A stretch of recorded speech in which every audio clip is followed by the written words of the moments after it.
So, today I'm going to tell you guys a story called Rainbow Bird. It's an Aboriginal folktale from Northern Australia, and it explains how people and animals got fire around the world. So, here we go.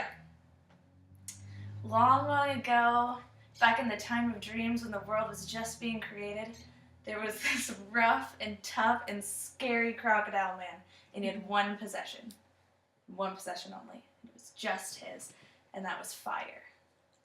And he would just keep it for himself, but he loved to play with it and show it off to everyone. So he would growl it out of his throat, and he would play with it with his feet and put it on top of his head, but he wouldn't give it to any other animal. And the animals would come, and they would plead with him, "Crocodile man, why won't you just give us one stick of fire just so we can have light in the dark?"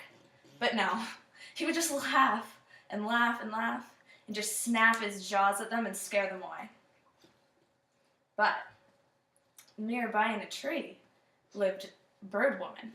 Bird Woman would sit up there and watch him, but she couldn't come too close very often because she was a little bit scared of Crocodile Man.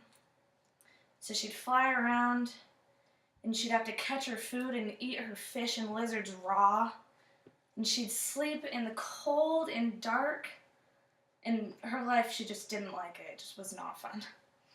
But sometimes she'd come down, and just like the other animals, she'd plead with Crocodile Man, "Please, just one stick of fire. Can't us and the animals just have one?" But no, it was so funny. Crocodile Man, no, he would not give them anything. But this saddened Bird Woman. This saddened her so much, and she was wondering, what about humans? What are they supposed to do? How are they going to cook their food? But why did Crocodile Man care? They can just eat their food raw, just like everyone else. So there was nothing Bird Woman could do. She just flew back into the tree, and all she could do was watch. But time passed, and she stayed there. She'd fly around, and she'd eat her food raw, and she'd sleep in the cold and in the dark. But she was waiting. She was watching.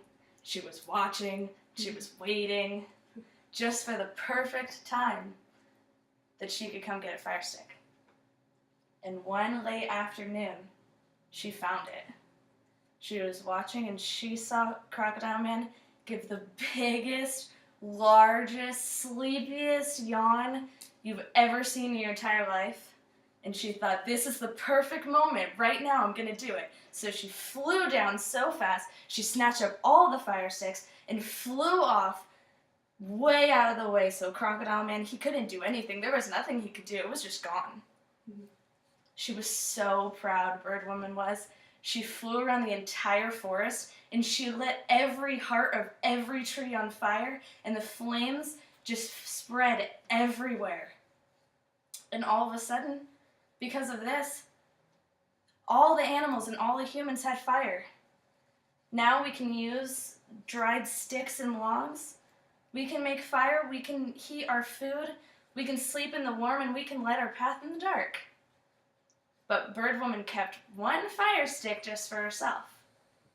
She kept it, and as she was flying around, she lit her tail on fire, and all of a sudden became the most beautiful rainbow bird anyone had ever seen.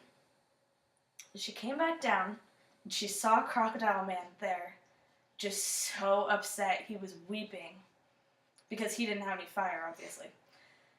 So she said to him, "You have to stay in the swamp.